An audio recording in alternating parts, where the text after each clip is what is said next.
Okay, today we're going to start up our homemade snowblower. It's on a 1850 Oliver.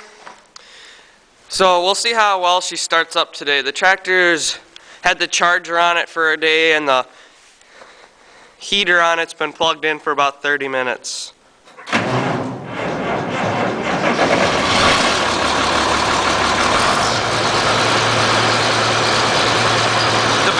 On this tractor are very weak. Okay, now we're gonna start up the snowblower.